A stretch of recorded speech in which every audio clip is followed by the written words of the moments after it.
कुमारी शैलजा जो नवनियुक्त सांसद बनी है, उन्हीं की पार्टी के नेताओं ने उनके ऊपर हमला करवाया है।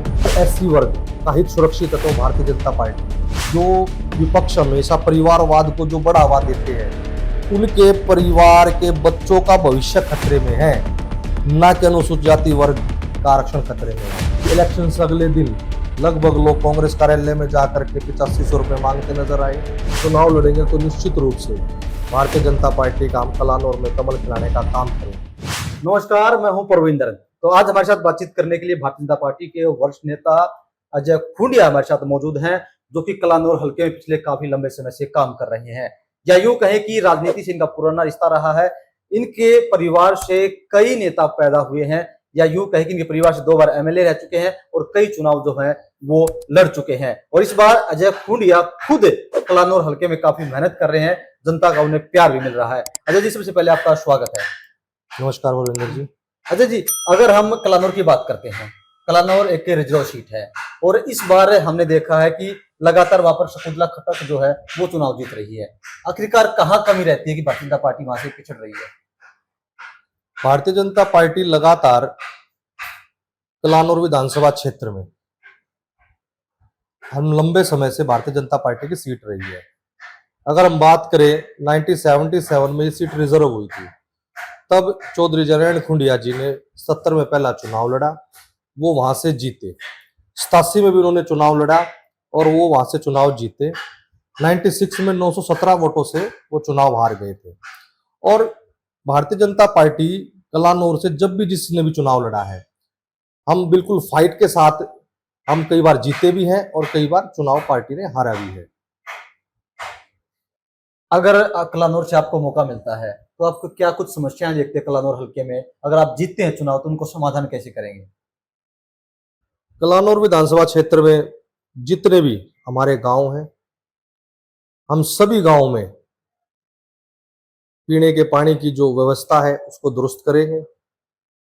कलानौर क्षेत्र में महिलाओं के लिए एक गवर्नमेंट कॉलेज खुलवाने का काम करेंगे, वहां एक बड़े स्तर पे, जिससे, क्योंकि हरियाणा एक वीरों की भूमि है और खिलाड़ियों की भूमि है, उसके लिए हम वहां एक अंतर्राष्ट्रीय स्तर के लेवल का हम एक बड़ा स्टेडियम बनवाने का काम करेंगे और जितनी आम जन समस्याएं हैं उनको पूरा करने का काम करेंगे।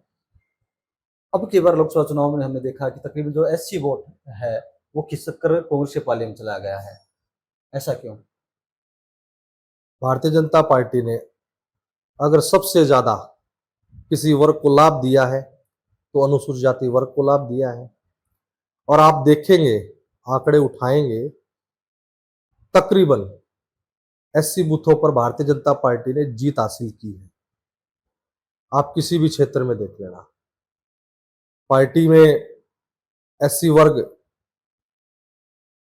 बहुत ज्यादा पार्टी से उम्मीद है और माननीय नायब सैनी जी के नेतृत्व में निश्चित रूप से हमारा अनुसूचित जाति वर्ग भारतीय जनता पार्टी के साथ जुड़ा हुआ है। कांग्रेस के अंदर अगर मैं बात करूं, अभी भी कुमारी शैलजा जो नवनियुक्त सांसद बनी है और उन्हीं की पार्टी के नेताओं ने उनके ऊपर हमला करवाया है। उससे पहले हम डॉक्टर अशोक तंवर की बात करें, उसका भी पूरा हरियाणा गवाह है कि वो अनुसूचित जाति वर्ग के होते हुए उनको कांग्रेस ने प्रदेश अध्यक्ष बनाया, पर उनकी प्रदेश अध्यक्ष का दायित्व उन्हीं के नेताओं ने चलने नहीं दिया, उनको बार बार परेशान किया गया, इवन यहां तक उनकी गर्दन भी तोड़ने का काम किया। भारतीय जनता पार्टी का अगर एससी वर्ग का हित सुरक्षित है तो भारतीय जनता पार्टी में है। आप जहां से, अगर हम रोहतक की बात करते हैं तो रोहतक भूपेंद्र सिंह हुड्डा का गढ़ है और कलानौर क्षेत्र भी वहीं से आता है, तो क्या आपको लगता है कि आप भूपेंद्र सिंह हुड्डा के किले में शेंदमारी कर पाएंगे? मैंने पहले ही बताया, मेरे परिवार से हमने 5 चुनाव कलानौर विधानसभा क्षेत्र से लड़ चुके हैं। निश्चित रूप से हमारे परिवार को बड़ा कलानौर क्षेत्र के वासियों ने आशीर्वाद दिया है और पुनः जब हम पार्टी हमें आशीर्वाद देती है तो हम निश्चित रूप से जो हमारा जितना भी एक एक जो हमारा कार्यकर्ता है और जो हमारे पुराने संबंध है, मुझे ऐसा लग रहा है कि अगर हम चुनाव लड़ेंगे तो निश्चित रूप से भारतीय जनता पार्टी का हम कलानौर में कमल खिलाने का काम करेंगे। वह मैं ये भी कहना चाहूंगा, अगर बीजेपी जिस भी कार्यकर्ता को वहां से टिकट देगी, वो हमारा हर कार्यकर्ता सक्षम है और पार्टी हमारे यहाँ जो फैसले होते हैं ये प्रदेश नेतृत्व करता है और नेतृत्व जिसको भी टिकट देगी निश्चित रूप से वो 100% कलानौर विधानसभा क्षेत्र से जीत हासिल करेगा। अजय जी, जैसे आपने भी बताया कि कुमारी शैलजा के ऊपर भी हमला हुआ है, अशोक तंवर पे भी हमला हुआ था, तो क्या हम ये मान लें कि कांग्रेस पार्टी जो है वो एससी विरोधी है? निश्चित रूप से एससी विरोधी है। कांग्रेस ने हमेशा एससी वर्ग के वोटों को लेने के लिए झूठे प्रचार किए हैं। अब के चुनाव में भी कांग्रेस ने झूठा प्रचार करते हुए 8500 रुपए अगले दिन खाते में डलेंगे, इस प्रकार की वीडियो पूरे प्रदेश में आई कि इलेक्शन से अगले दिन लगभग लोग कांग्रेस कार्यालय में जाकर के 8500 रुपए मांगते नजर आए। साथियों, भारतीय जनता पार्टी की सरकार ने माननीय मैं आपको बताना चाहूंगा मनोहर लाल जी की सरकार में अगर सफाई कर्मचारी आयोग बना, जो सफाई कर्मचारी हमारे तकरीबन एससी वर्ग से हमारे समाज आता है, तो आयोग जो बनाने का काम किया वो भारतीय जनता पार्टी ने किया। अगर एससी आयोग बनाया तो माननीय मनोहर लाल जी ने बनाया। उससे पूर्व की सरकारों ने, किसी भी सरकार ने एससी आयोग नहीं बनाने का काम किया। नौकरियों में आरक्षण की बात करें तो वो भारतीय जनता पार्टी की सरकार ने लागू करवाने का काम किया। और सर्वप्रथम आपको एक बात बता देता हूं, माननीय प्रधानमंत्री जी ने सबसे ज्यादा अनुसूचित जाति वर्ग को लाभ दिया है।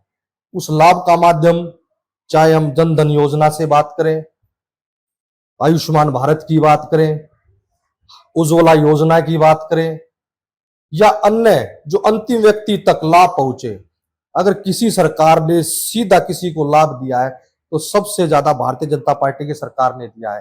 मैं आपको एक बात और बता देना चाहता हूं, भारत के जो सबसे बड़े जो चिंतक हुए हैं, दलित चिंतक हुए हैं, बाबा भीमराव अंबेडकर जी को सम्मान देने का काम भी भारतीय जनता पार्टी की सरकार ने दिया है। मैं आपको बता देना चाहता हूं आपके चैनल के माध्यम से सभी साथियों को कि जो जहां बाबा साहब ने जन्म लिया। अजय जी, विपक्षी पार्टियां तो कह रही हैं कि आरक्षण खतरे में है, संविधान खतरे में है। आरक्षण खतरे में नहीं है भाई साहब, खतरे में उन लोगों के जो विपक्ष हमेशा परिवारवाद को जो बढ़ावा देते हैं, उनके परिवार के बच्चों का भविष्य खतरे में है, ना कि अनुसूचित जाति वर्ग का आरक्षण खतरे में है। आरक्षण कभी भी खत्म नहीं हो सकता। ये स्वयं देश के प्रधानमंत्री मोदी जी ने, देश के यशस्वी गृह मंत्री जी ने बार बार बताया है कि अगर कोई भी सरकार आ जाए या भारतीय जनता पार्टी सरकार कभी भी आरक्षण हटाने के पक्ष में नहीं है। और देश के प्रधानमंत्री जी का यह शब्द बोलना बहुत बड़ी बात है। इस प्रकार का कांग्रेस ने जो भ्रामक प्रचार किया है उसको जनता समझ चुकी है। आगामी विधानसभा चुनाव में आपके इसके नतीजे आपको अलग मिलेंगे। निश्चित रूप से आप देखना, भारतीय जनता पार्टी बड़े मतों से पुनः हरियाणा में सरकार बनाने का काम करेगी। तो सुना आपने, ये अजय खुंडिया है जिनका साफ तौर से यही कहना है कि जो विधानसभा चुनाव होंगे यहाँ पर भारतीय जनता पार्टी जरूर बाजी मारेगी और तीसरी बार उनकी सरकार बनेगी।